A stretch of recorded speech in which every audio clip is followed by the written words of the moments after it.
Under the table. Calm down. They had her baby. long enough that she was playing with their dogs. Is she missing and a stuff, tooth? and Was she? She ripped it out. Yeah. Well, those are The milk reason teeth. they gave her up is because she started biting the dogs. Well, that'll happen. It's okay. For more than 40 years, Paul Strasser has rescued thousands of animals at the Red Wolf Sanctuary in Rising Sun, Indiana. Here is the newest member of their pack, a female fox kid that was dropped off by another rescue group. She was previously kept as a pet, living on meat from Taco Bell and McDonald's. When I was in college, my mother gave me a book from National Geographic that had a chapter saying we are going to lose a few. In it, it had species that they believed were going to be extinct by the next decade. California condor, ivory-billed woodpecker, black-footed ferret, and a wolf called the red wolf, which I had never heard of. And since I've always wanted to work with wolves, I just think things fall into place, and that's how it got started.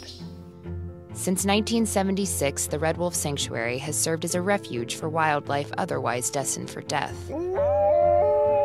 They rehab hundreds of animals each year. Some injured in accidents, others kept as pets and then discarded. All of these animals have a backstory, but here at the sanctuary, they finally have a future. There's absolutely nothing cuter than a baby animal. Unfortunately, they grow up, and most people are not equipped to deal with an adult animal, so they dump them. Their current resident animals include black bears, horses, coyotes, red foxes, bobcats, raptors, and more.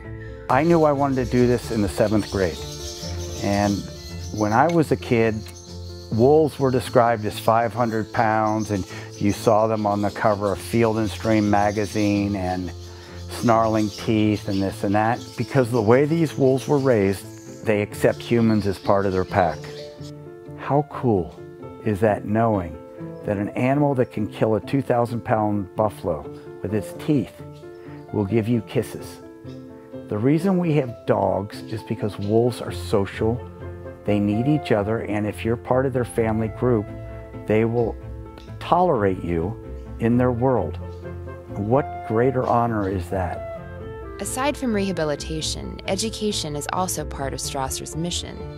He hopes to preserve the sanctuary's legacy for future generations and inspire others to create habitats in their own backyards. A lot of the things were gone when I was a kid are now here because of habitat. And that's what we emphasize. Everybody can preserve, even in their backyards. Instead of mowing grass, plant trees. We need the air cleaned. Put brush piles so that rabbits and birds can live in and hide in. And we can do a tremendous amount with local wildlife. He's also working to raise enough money to build an education center in his mother's name. The sanctuary heavily relies on group tours and donations to financially survive. There are no days off, and the work can be strenuous. But for Strasser, it's more than just a job. It's a call of the wild. I think you're born to do something, and if you do it, you're happy. You may be poor, but you're happy.